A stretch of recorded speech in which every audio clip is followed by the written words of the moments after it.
Welcome to this week's Dissecting Design. We're taking a look at Gemcraft Chapter 2. This was a tower defense game released back in 2015. It's part of a series that's available on Steam. I think it's been focused on Congregate or one of the free-to-play sites. And while this is the paid version of it, I want to focus specifically, let me just lower this sound here, it keeps acting up on me.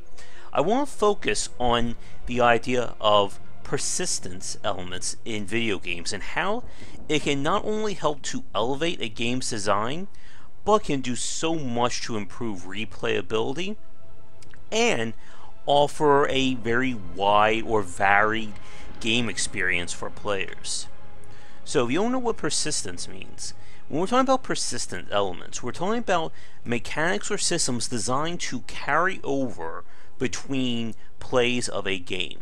This can be having a character level, unlocking new gear, loot, and you can really see this in a lot of modern multiplayer games, from Overwatch to Call of Duty to Team Fortress and the like.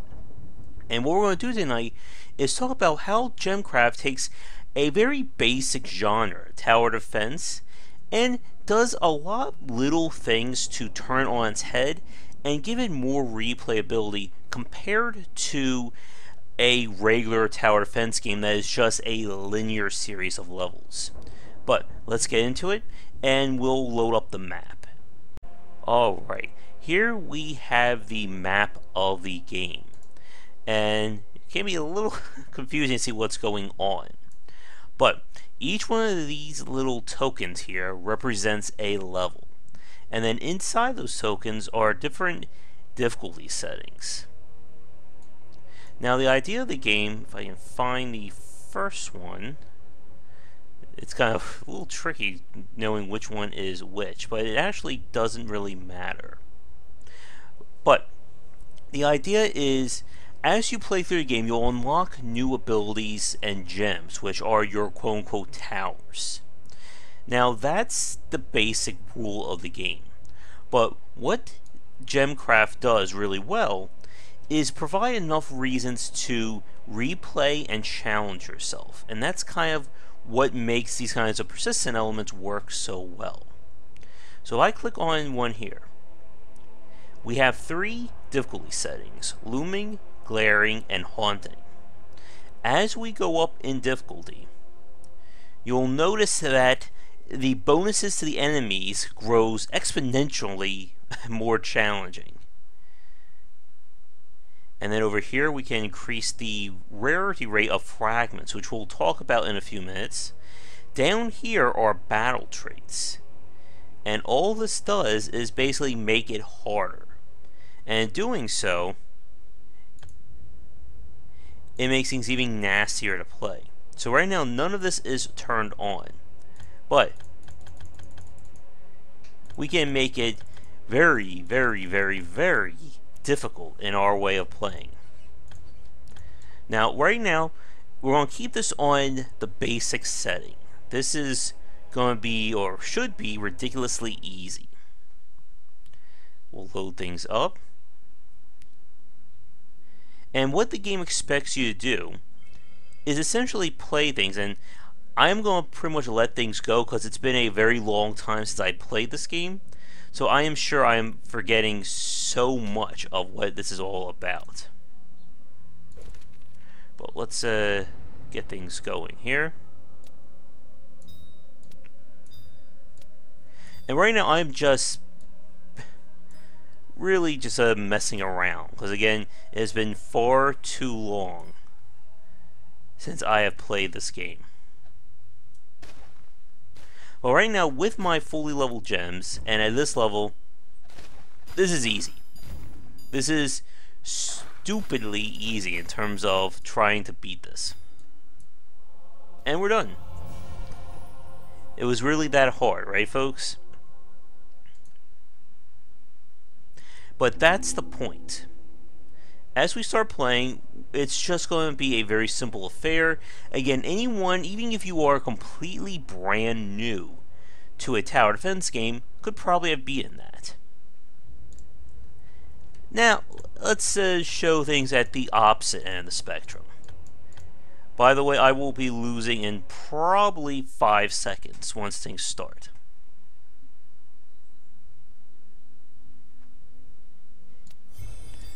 I really hope I can remember.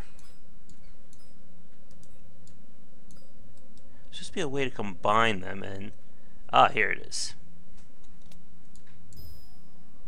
Oh yeah, and there's a whole system like that in terms of combining. But yeah, we're about to lose badly. As you can see, these guys are just literally shrugging these off. It's probably tickling them in terms of their damage right now. Yeah. Especially when you haven't played this game in a year or two, that was to be expected. Now, the point of that lesson, not only to show how bad I am at the game now, is to show how different the game is depending upon what the difficulty that you're playing at. And again, if we go lower this back down, you can notice in the upper right how our bonuses are depleting. And what this does is, not only does it allow for different players to experience this game, but it provides one of the most important elements of this kind of persistence, and that is giving you a reason to make it harder. I can play this game at whatever difficulty that I want, but if I want to really test myself and be rewarded at the same time, I have to make it harder. And what they do is, while the difficulty settings here just make the enemies harder, these will change the rules. This increases the amount of health they have with each wave. This decreases the amount of time that I'm getting mana, which is the resources that I need to build towers. This makes waves come by faster, and so on. And as I was just saying, just because you're making it harder doesn't mean much if you don't give the player not only a reason to play, but a way to overcome it, which we are going to talk about next. As we were just talking about, one of the keys to persistent elements in a video game is that it has to make the player better over time. There should be a pretty sizable or noticeable difference between starting a game like this versus playing it 5, 10, 15, how many hours down the road. Now, in a lot of multiplayer-based games, persistence comes in the form of aesthetic items. You know, a new colored gun, new hat in Team Fortress. But there are also elements that change things, be it leveling up and unlocking a new trait in Killing Floor or Call of Duty, the skill trees in Payday 2, and the like. And Gemcraft here is a really good example of all the little ways that you can change how the player approaches the title without directly changing the game itself. And this game certainly has this in spades. So this massive screen that you're looking at is the skill system. And what this does very simply is, as I play through the game and unlock these, I gain new bonuses. Whether it's decreasing the amount of cost for my buildings, making specific gems do more damage, making my spells better, and so on and so forth. And if you look at the bottom, it says unspent skill points. So I just keep putting points in and making what I want better. And this will affect things going forward. I can come back here and change things however I see fit. And again, what I'm doing is not changing. But now that my towers do 108% more damage, well, that's a different story. We have the Talisman. And if you really want to go down the rabbit hole of persistence, this is it. The Talisman here is fixed.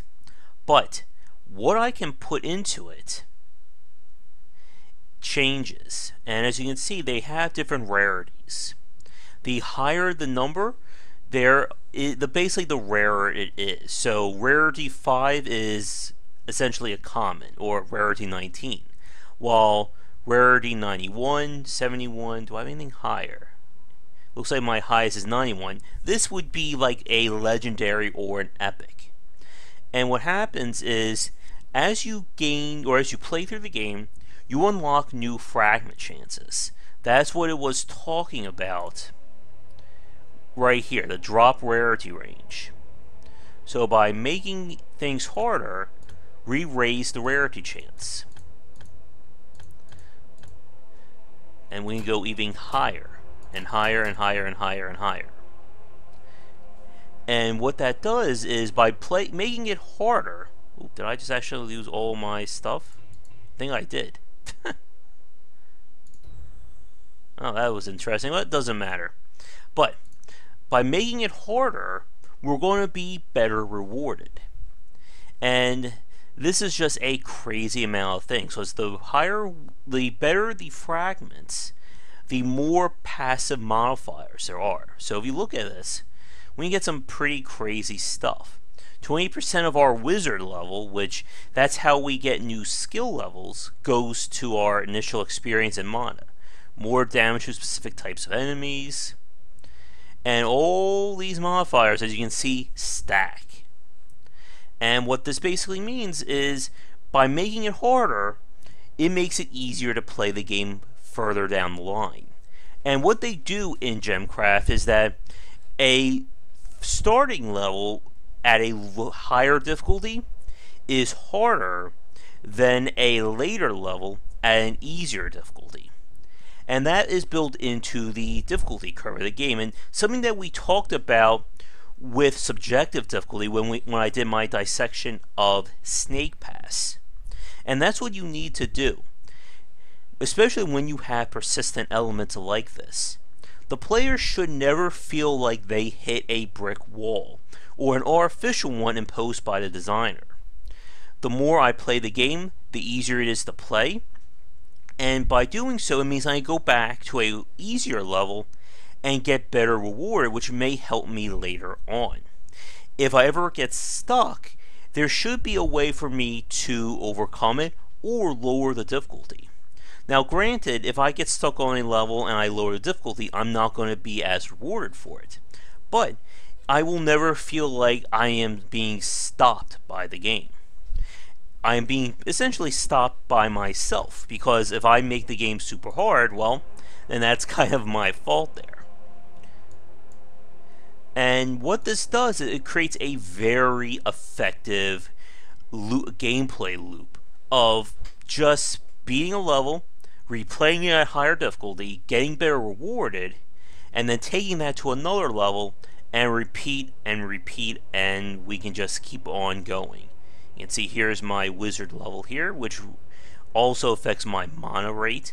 And again, this game just has persistence on top of persistence on top of persistence, and it works.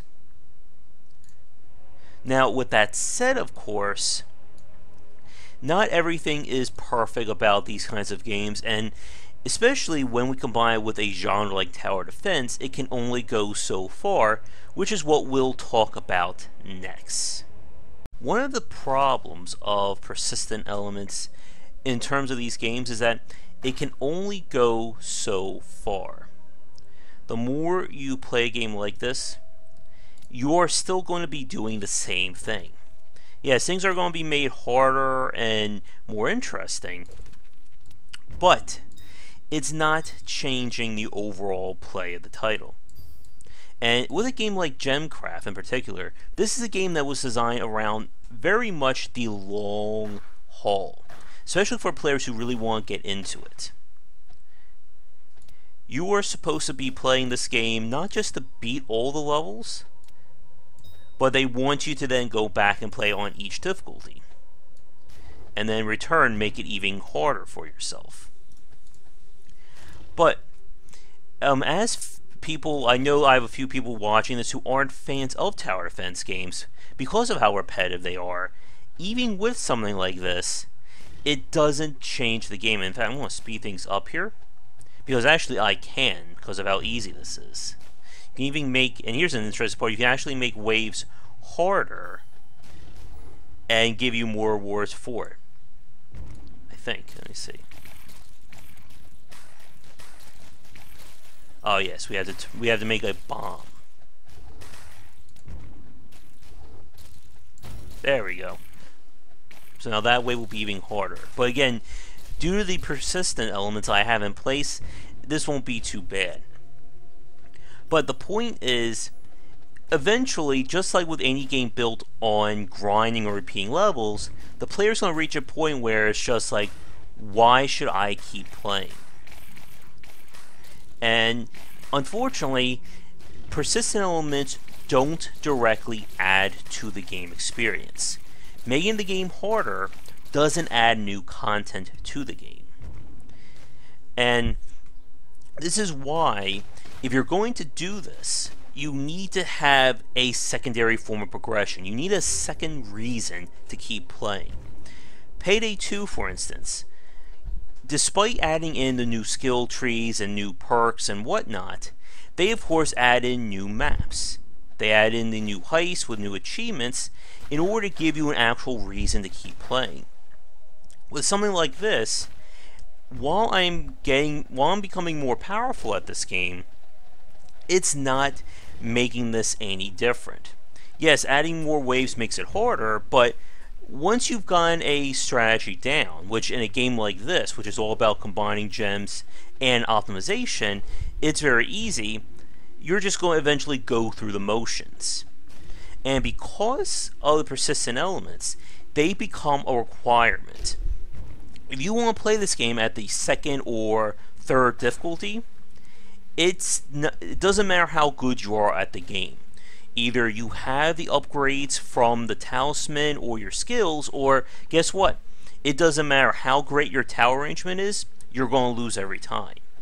And that's kind of the dark side to persistent elements, by the fact that for some games, instead of it being seen as a bonus or a way to extend the title, it becomes a requirement to win. That by yourself, you will not be able to beat this game. And there have been some examples of this, with the Flame and the Flood, which was a survival light sort of action game. Every time you die, you get rewards, or you can keep certain elements. And what happened was, the only way you had a chance of surviving in the game was you basically had runs which were the quote-unquote fake runs, or the trial runs, just to get the equipment that you needed in order to actually stand a chance. And of course, if you die, then you basically have to restart. Now, while that's certainly not a problem here with Gemcraft, again, basically, I'm going to have to just keep repeating levels in order to get the talismans that I need. Because without those bonuses, the stat differences between these enemies just become so great that I am going to lose. In fact, let's make things a little fancy, shall we? Die. Kill them all. I may have just made things a little too crazy. We'll see what happens in a second.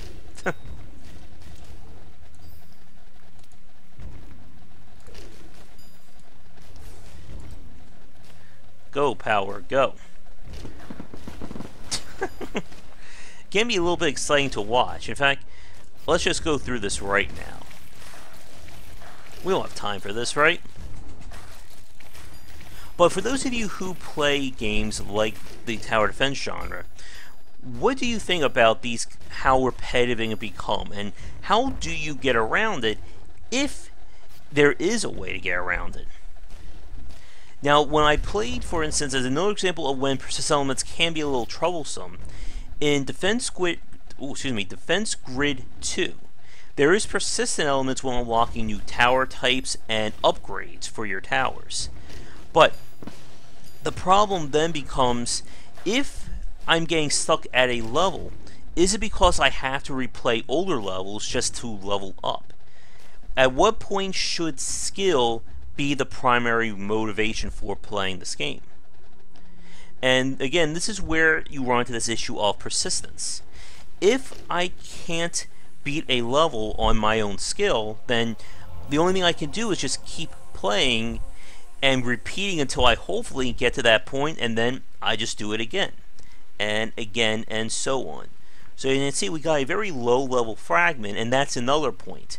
When you're dealing with persistent elements like this, what happens is you reach a point in this game where you're basically pushing ahead, you're kind of crawling for upgrades. Because if I have all my fragments above 70, then anything below that is going to be useless to me. And then that creates another frustrating part about these kinds of persistent elements. That it gets to the point where I'm basically making progress very slowly. So I have to keep repeating levels. I have to keep doing these things in an attempt to eke out just a little bit more in terms of progress. And it just gets to the point where it becomes a slog to play. As you can see by the fact that while I've certainly completed a lot of the challenges in the starting areas, there's still a lot here for me to go through, which I kind of lost interest in playing. Because once again, I'm just repeating the same things. It's just making it harder and harder.